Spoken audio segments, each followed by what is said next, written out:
Hello, my name's Matthew Rogers and I am Head of Professional Development for the Institute of Osteopathy, which is the professional body in UK osteopathy.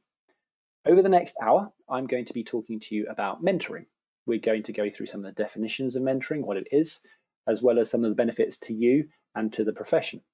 I'm also going to touch on some of the tools and frameworks that might help you on your mentoring journey, as well as some of the self-directed learning activities that you might want to consider to advance your learning after this webinar. We're going to suggest some of those for you. This webinar is delivered in collaboration with the Osteopathic Development Group and is partially funded by the charity the Osteopathic Foundation. So before we go into the main body of this presentation, I think it's going to be really important to look at the background behind this work and why it's important to the profession. So back in 2012, some of the main organisations within the Osteopathic Development Group conducted some research to look at new graduate preparedness to practice. And what that research found was that for many, the transition between the relatively supportive college environment and professional practice is often quite a challenging one. And we know that mentoring is an evidence-based approach to solving this sort of challenge. But it's not just new graduates that would benefit from this sort of a package. In fact, we know from the IO professional census that only about 40% of us felt supported in our first 3 years of practice, but 47% of the profession would like to access mentoring if the opportunity arose, and that's people throughout the entire profession, not just new graduates. However, at the moment, only about 16% of those feel that they are able to access mentoring. And of those who are offering mentoring, only about 14% have actually done any sort of training to become a mentor. So we know from that that there are some very good case studies of how mentoring is currently conducted in osteopathy. There are some less good case studies and a lot of variation across the profession. So the research suggested 3 main recommendations to help to address that balance. The first was to develop a freely accessible online training program for osteopaths, very basic entry-level training to support mentoring across osteopathy, and this webinar is part of that process. The second recommendation was that that training should be supported by a mentoring toolkit with all the tools and frameworks to help with that mentoring journey. That has now been created and is freely accessible from the Osteopathic Development Group website. And the last recommendation was to build an online mentor matching platform so that those who are looking for this sort of professional support can find it. We've now built that framework. It's freely accessible online, and I'll give you the link to that platform at the end of this presentation. Reassuringly, from the IO census, we know that over 70% of the profession would be willing to offer mentoring and support to colleagues if these frameworks existed. So the purpose of this project is to build the support networks to support the profession in this way that will help to decrease professional isolation and support reflective practice within osteopathy. So what is mentoring? Well, the research came up with this definition. It's quite a long definition, but I'm just going to pull out the most important points now to let you know which bits are most important to you.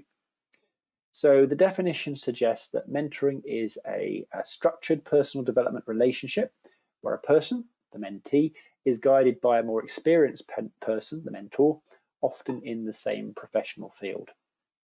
The most important part of this part of the definition is it's talking about more experienced people supporting less experienced people. It's not necessarily older people supporting younger people. It's not necessarily people who've been in the profession for longer. It's more experienced people. So absolutely, if you're a new graduate and you're looking for support with clinical skills, it makes a lot of sense to go to somebody who's been in the profession longer who can help you with that. But equally, you could be a principal of a clinic who wants a bit of support to think about how they can develop their website and use social media to promote their practice. And it might be your new graduate associate who's just joined the practice that is the more experienced person in that field, and it may be that they end up mentoring you. So that's really important, that it's about a more experienced person mentoring a less experienced person. The definition continues and suggests that mentoring is a collaborative relationship built around dialogue and questioning. And that is also really important, because what that suggests is, as the mentor, you don't need to know everything about everything. And indeed, for obvious reasons, you can't. So really, the job of the mentor is to act as a critical friend to the mentee, providing impartial and non-judgmental support to help them through their own thought processes. You're not necessarily there to tell them the answer to all the questions.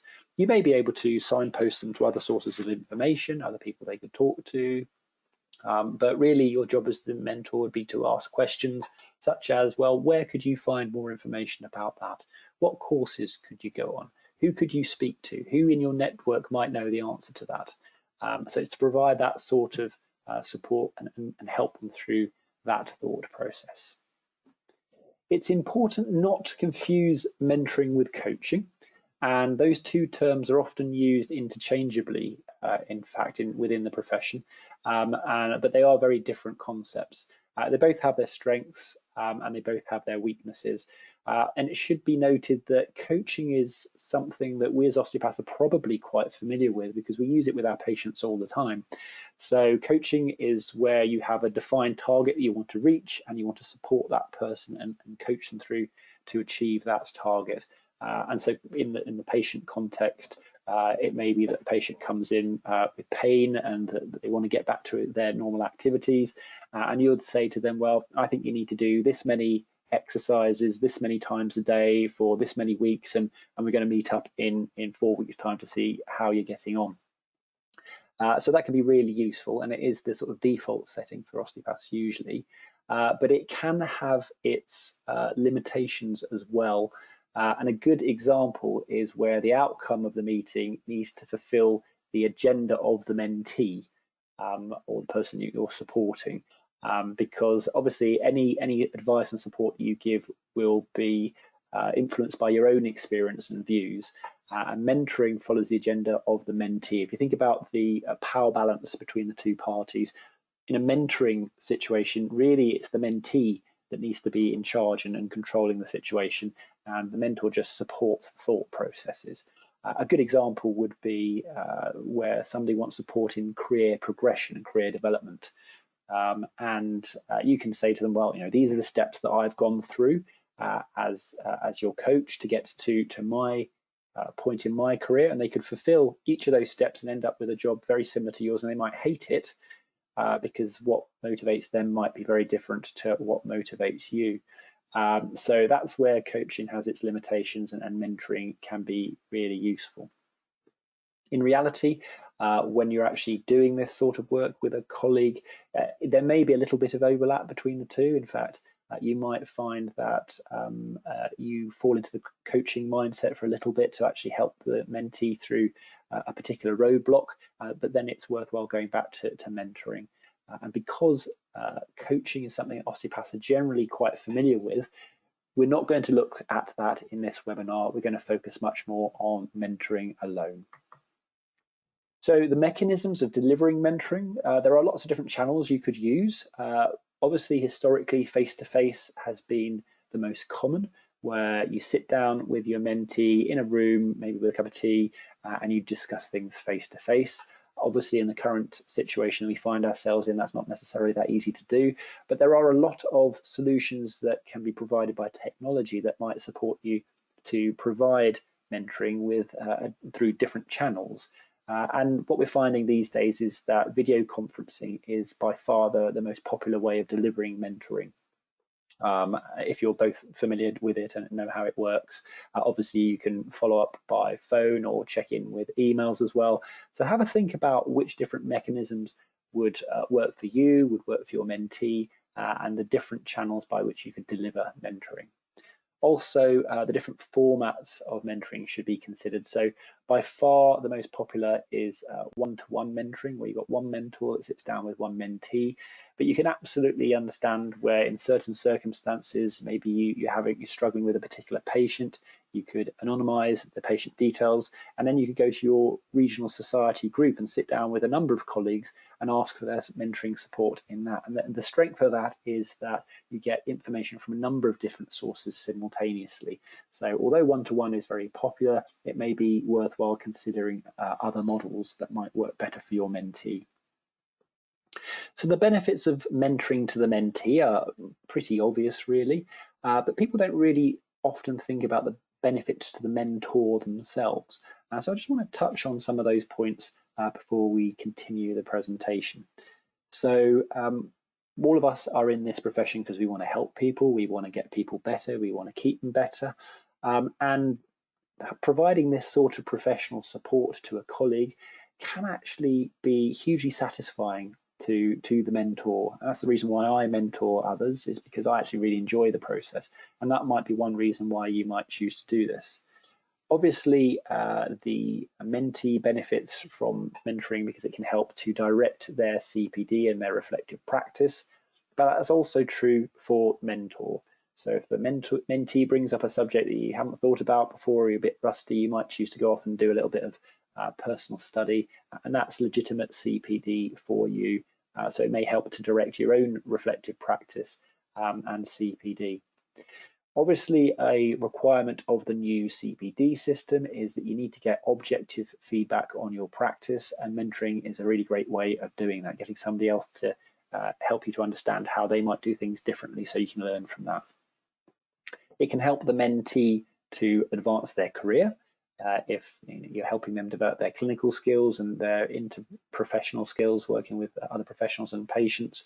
But as the mentor, it can help as well. So, for example, if you were the principal of a clinic and you're mentoring your associates, what we know is that the associates tend to be much more loyal to the practice. They're much more likely to keep their skill set within the practice. Your patients are likely to get a much more consistent level of care across the practice, which we know patients really like. So that may help you to build your own practice if you mentor your associates.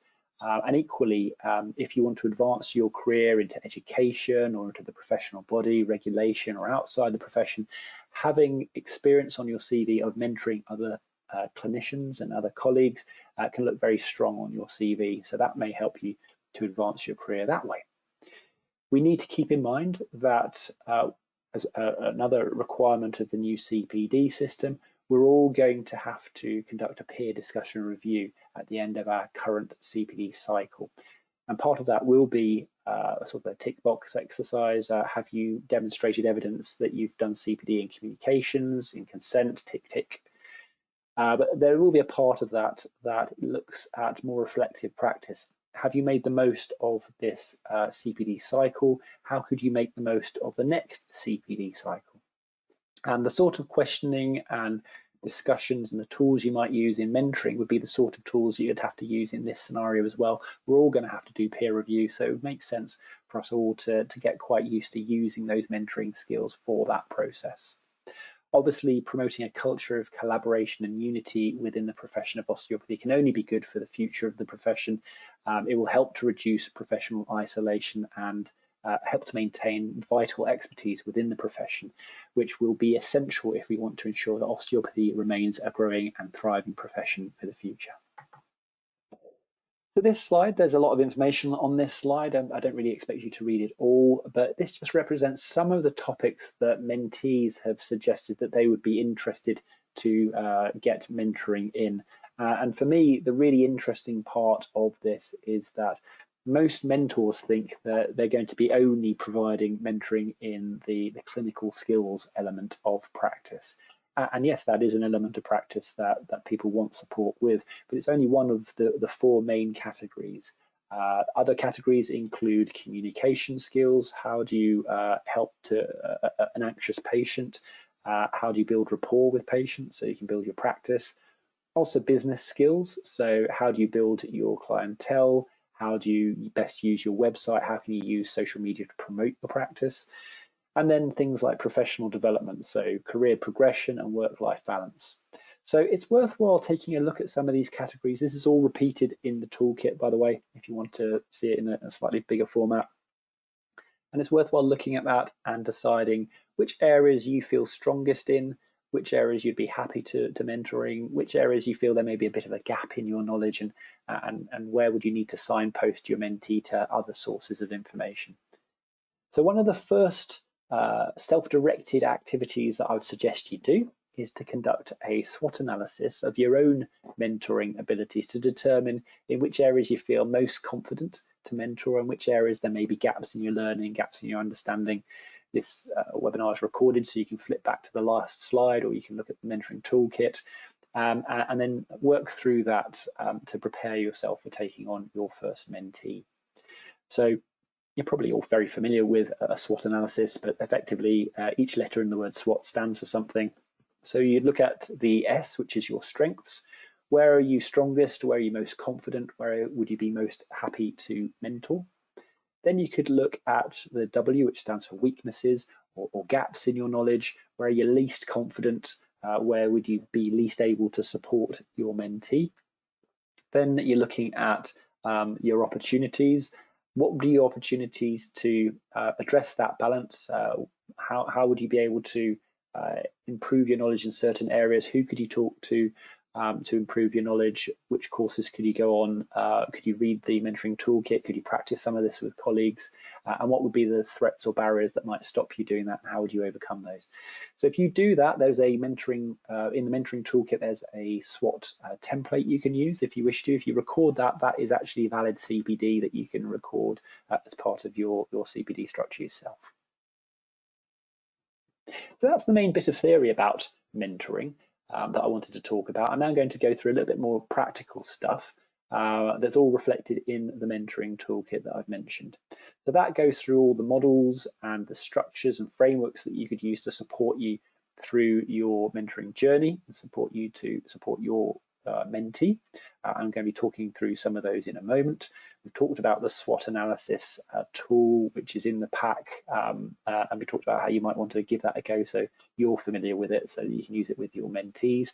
We'll go through G-STAR questioning, which is the sort of questions you might ask to get this information from your mentee and support them through their thinking. They will need to record their information in some way for their CPD. And there is a personal development plan record within the pack that they could choose to use, or alternative, they may wish to use the mentee reflective log, which is also in there. You as the mentor might also want to take a few notes so that in your next session you can remember what you said to your mentee in your last session, and there is a mentoring record sheet that you can use. And obviously when you develop the action plan with your mentee, you're going to have to ensure that their goals are SMART goals. You'll all be familiar with SMART goals, but I'll touch on that a bit later. Underpinning mentoring is good communication skills. And the last part of the mentoring toolkit looks at a refresher of the sort of communication skills you might use with your mentee. So that's all covered in that separate toolkit. And we're going to touch on some more of those points in just a moment. So as this slide suggests, this tool here demonstrates the typical structure of a mentoring engagement, a mentoring session. And it goes through the different steps that you, as the mentor, would have to go through to support your mentee. I'm also going to go through some of the questions you might ask to facilitate this learning in your mentee. And then I'm going to give you an example of a colleague that I mentored fairly recently and how that can be put into practice. So how does this work? When does this actual flow chart on the right hand side of the screen come into practice? Well, if you did sign up for the mentoring platform, you'd put a very brief profile together. A mentee would search for somebody with similar interests who would be prepared to mentor them. You might have a brief chat online to assure that you're both comfortable with taking this on. And then that's where this flow chart comes into its own. So you would set up a meeting with your mentee. So you make sure it's a professional environment that both groups are comfortable with. You're leaving long enough for the mentoring session. It's, neither party has to travel too far to actually get to the mentoring session. These days, video conferencing is probably the easiest way of doing that, but you may decide to do things in other ways as well. Maybe you want to do it by phone or whatever. So you'd agree that the typical mentoring session lasts for about 45 minutes to 60 minutes, but you can decide how long you're prepared to spend together. And then you need to set the ground rules. So the next box there is you're setting your expectations, you're setting the ground rules, and that's really important. Because one of the main reasons why mentoring relationships might break down is because those expectations haven't been properly set out at the start of the meeting. And it's so important. We're going to look at that in a lot more detail later. But effectively, if you think you're going to be there as a sounding board to help your mentee through their thought processes, and they think you're going to be their own personal clinic tutor who's going to train them and teach them once a week for the rest of their career, it's obviously not going to work. So setting those expectations is really important. We're going to go through that in detail later. So once you've set expectations, then you're going to look at the aims of the meeting. What does the mentee wish to discuss from their own perspective? So it's very important to lay that out. And then the main box there, the big box there, is kind of what you as the mentor will do during the session. So you'll work with them to determine their priorities. You'll help them to clarify those. It's not uncommon for a mentee to say, well, I want help with my clinical skills. I want help understanding how I can use social media to build my practice. I want to know how I can deal with complex patients and anxious patients. And I want to make sure that I have a good work-life balance at the same time. And it's important, you can't really discuss all of that simultaneously. And it's important to work out what their priorities are. So that first part is you helping them to clarify their priorities is really important. You may then add some challenging questions to help them to develop their own understanding of the situation. You might choose to draw on your own experience to add perspective to their current situation. And then you need to work with them to set up an action plan and stimulate them to develop this action plan that's realistic and is smart orientated. That needs to be summarized in some sort of document, whether it's a personal development plan or a reflective log. And then you need to finish off the consultation by agreeing with them, has this actually been of use to you? And it has to be okay for them to say, actually, it's not quite what I was looking for, but thank you, I don't feel we need to continue this. And that has to be okay. You have to make a safe environment for that. More commonly, they may say, actually, I've got what I need from that session. Thank you very much. That really helps me. Don't need to continue. Or they may say, well, yes, that's really helpful. It would be really helpful to have a follow-up in a few weeks' time so I can talk through where I've got with that process. In which case you decide how far in advance you want that meeting, how you're going to meet, and what the agenda of that meeting would be. It's best to set an agenda rather than just having an open discussion, because otherwise the discussion tends to go off in all different directions. So set that agenda. What do you want to talk about if you want to meet in a few weeks' time? And then you can organise that meeting. The G-STAR questions, which are covered in the pack that I mentioned, the toolkit, are examples of the sort of questions that can help you to help the mentee through their thought processes. Obviously each letter in the word G-STAR stands for something. So you're setting the goals with them, you're developing your understanding of their situation, you're trying to work out what their thinking has been, where are they through their thought process, have they done some thinking, have they tried some things already, or are they right at the start of the process?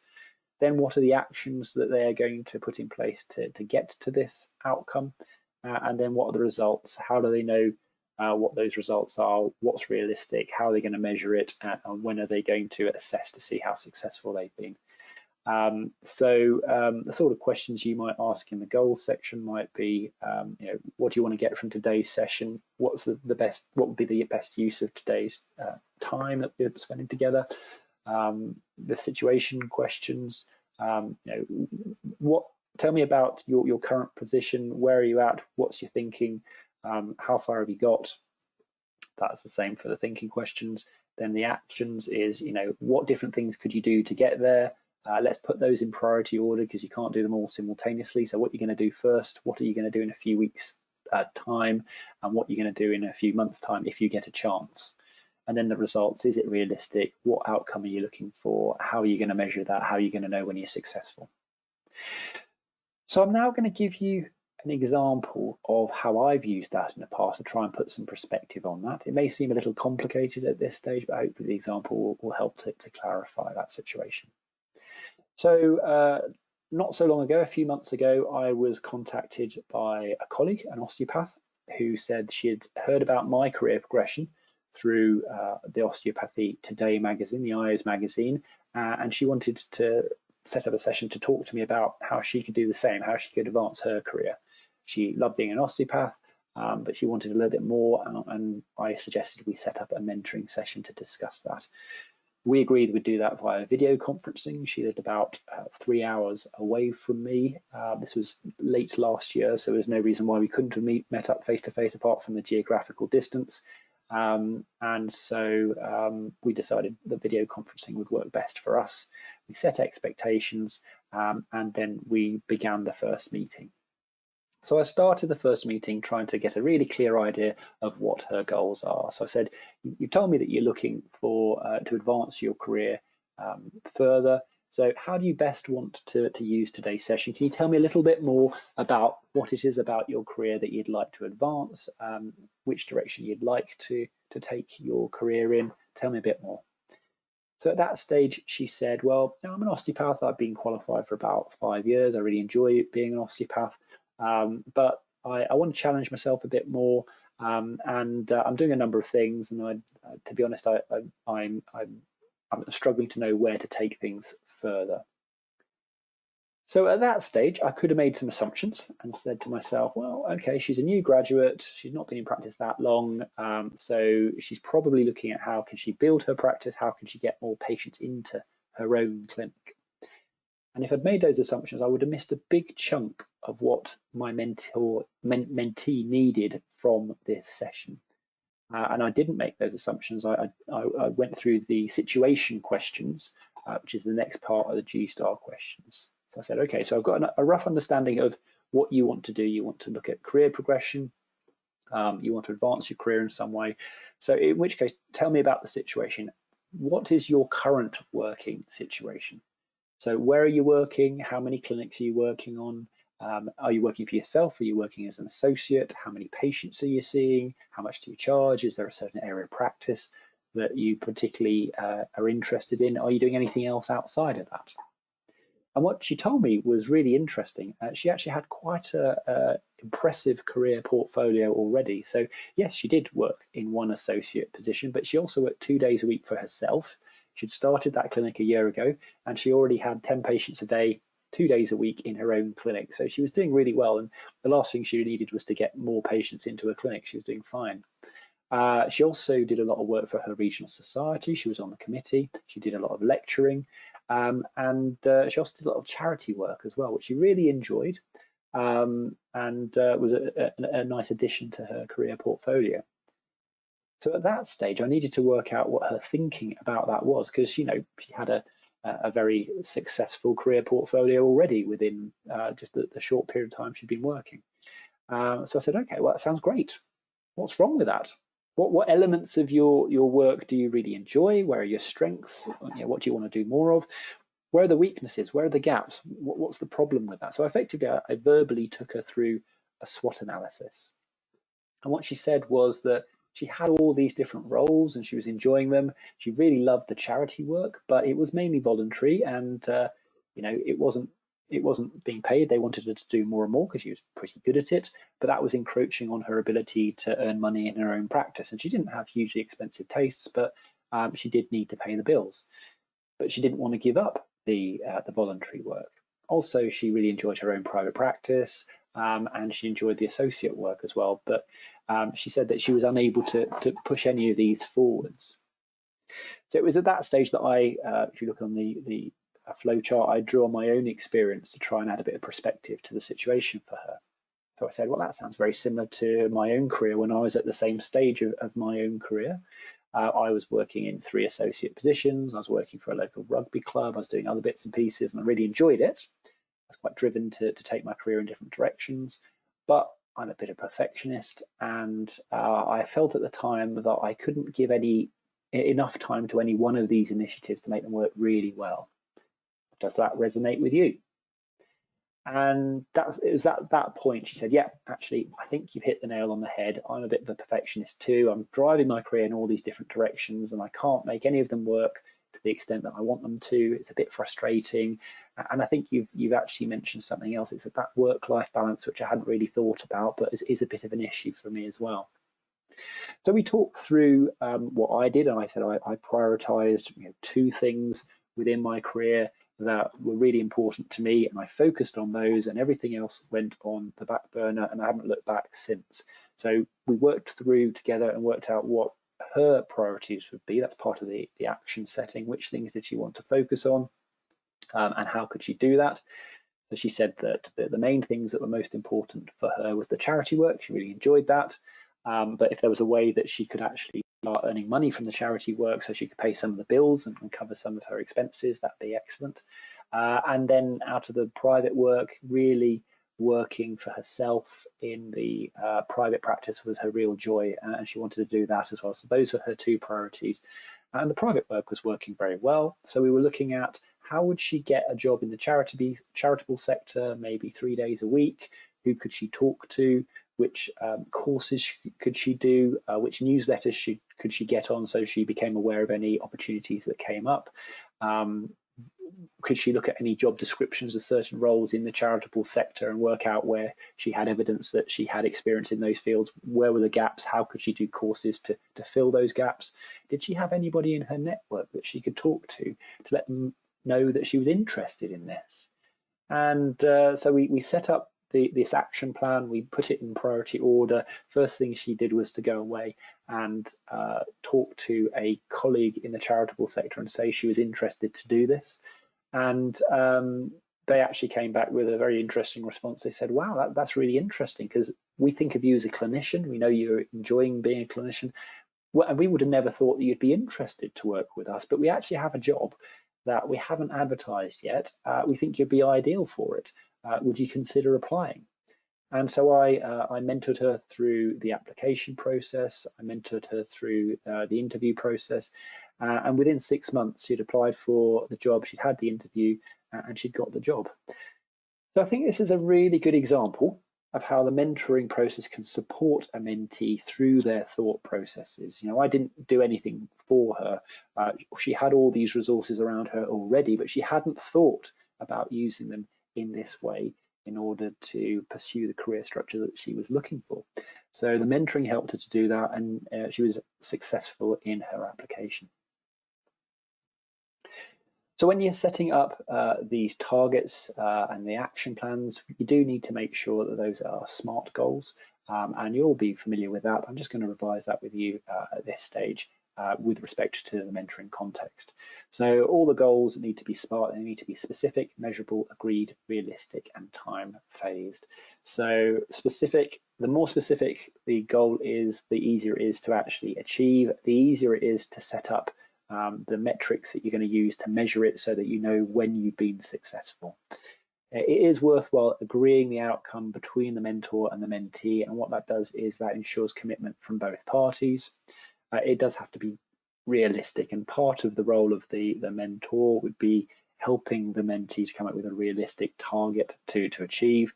And it does have to be time phased. So you need to think about, when am I going to review, when I'm going to look at how I've measured this to determine whether I've been successful. So all the targets need to be time phased and realistic and measurable. So that's where SMART goals come in. This diagram is just designed to show that mentoring is a cycle and it is a process, but it should have a defined start and it should have a defined end. You're not usually going to be mentoring somebody for their entire career.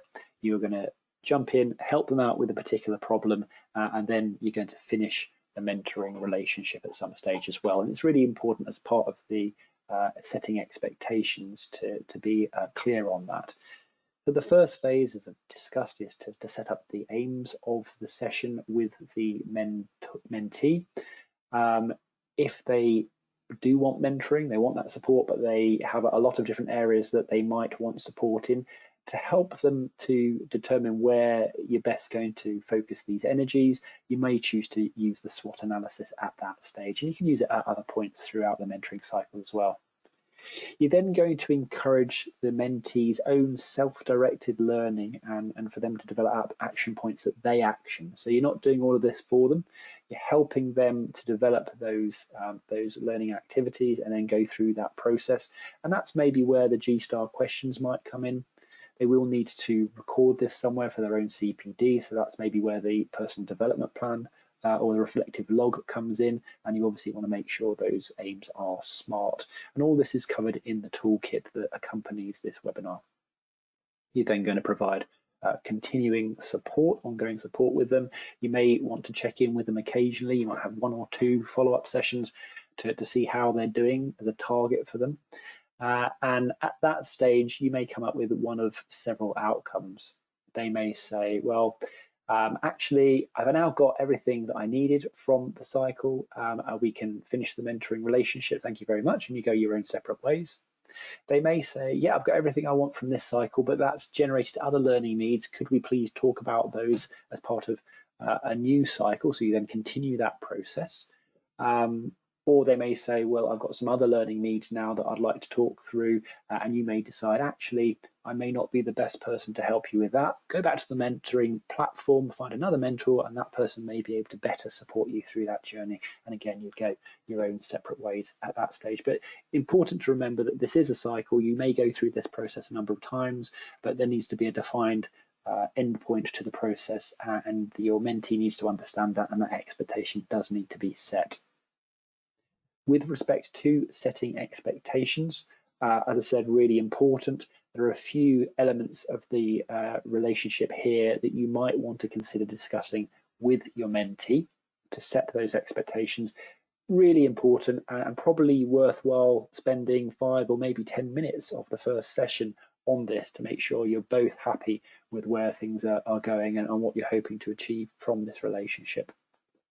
And some little elements of practice that you might want to talk about would be listed down here. So you might obviously want to think about the expectations, your expectations of them, their expectations of you. Obviously the purpose and the aim of the meeting needs to be identified. You need to think about what's in the scope of these mentoring relationships, but also what's off limits. Is there anything that you think, actually, I can't really help you with that subject? You might then choose to signpost them to other information that would help them to solve that problem. But you have to feel confident to raise that with them and say, actually, I'm not the best person to help you with this. Where else could you go to get that information? And that has to be okay to be able to do that. Obviously, the frequency, duration, and location of the meetings needs to be discussed. Who's responsible for arranging the meetings? It's usually them, but you may need to check in with them as a mentor. You might want to send them an email occasionally to see how they're getting on. Confidentiality, so obviously you'd want to keep the stuff that's discussed in the meeting confidential, but there may be some exceptions. So if they raise an issue with you to say that they've broken the law in some way, you may need to escalate that elsewhere, and they need to be aware that is the case, and that expectation needs to be set. Documentation, who's going to record it, where is it going to be recorded, maintaining respect and agreeing how to disagree. You may not agree with everything they say. They may not agree with any of your advice or all of your advice, but that has to be okay, and you need to deal with that in a respectful fashion. How do you deal with conflicts of interest? Understandably. How long should the mentoring relationship go on for, including when will you review it and when will it end? And of course, what to do if either of you doesn't feel that the mentoring relationship is working for them. And all of this is covered in much more detail in the mentoring toolkit if you want to know more. So there are other tools in the mentoring toolkit that can help you with this. There is a mentoring agreement. It's not a contract, but some people find it useful to actually read through the terms of the agreement together and sign it. It adds people engage more in some cases if they've got that commitment. So there's one of those in the toolkit. There's also this mentoring code of practice that might act as a crib sheet that you can read through with them to set expectations. Remember, at this stage, this isn't part of the mentoring discussion itself. It's part of the mentoring relationship, but this is the negotiation between you and them. So if they say, well, from my agenda, what would be useful for me as the mentee would be to see you every day, you can negotiate at that stage. So actually, I don't have the time for that, but maybe we could compromise, and I could have a meeting with you 3 sessions once a month, and we'll see how we go from there. And so this is very much a negotiation at this stage, and your expectations are as important as theirs. So another personal, personally directed, self-directed learning activity you might consider would be to find a colleague that you trust to actually just role play some of this before you take on your mentee. And you just sit down for maybe 10 minutes. One person will role play the mentor, the other one will be the mentee, and you can then swap sides afterwards and actually take them through this expectation setting process and have that discussion, that really important discussion, so that you're comfortable and confident to do that when you take on your first mentee. So that might be an exercise that you want to try. And obviously that is legitimate CPD. You can record that. If they give you feedback on your practice at the end, that's objective feedback and practice as well. Another learning activity you may choose to do would be to role play the actual mentoring discussion. And you don't have to necessarily role play the whole discussion. You might choose to do it for 10 minutes, 15 minutes, just to see how you feel in that situation, and test out the flow chart that I've shown you earlier on, test out the G-star questions, see how comfortable you feel in that situation. So again, you'd break into a small group, one mentor, one mentee, you try it for 15 minutes, and then maybe you can swap sides and your colleague can give it a go as well. And so use what you've learned in this presentation, use the tools that are in the mentoring toolkit to work your way through a role-played mentoring engagement. And I've given you a scenario here that you might choose to use where your mentee asks for support regarding future career development to ensure that they develop a sustainable career alongside an acceptable work-life balance. So you could use the skills that you've developed so far to decide how you'd go through that discussion. So thank you very much for listening. If you do want to know more, like I said, all this information is covered in the mentoring toolkit in much more detail, so do take a look at that. That's available on the Osteopathic Development Group website and on the Mentor Matching platform. You can download that for free. If you do decide that maybe you want to be mentored by somebody else and you want to sign up as a mentee, or maybe you feel ready to take on your first mentee yourself, then please do sign up to the mentoring platform. That's the link there. If you put that into Google, you can log on for free, and it's freely accessible to all osteopaths across the whole profession. Don't forget to record this webinar as CPD. It is legitimate CPD for your cycle. And if you feel that this has been useful for you, if you've enjoyed this, please do tell as many osteopathic colleagues as you can about this workshop and encourage them to watch the video. So thank you very much, and I do wish you the very best of luck on your mentoring journey.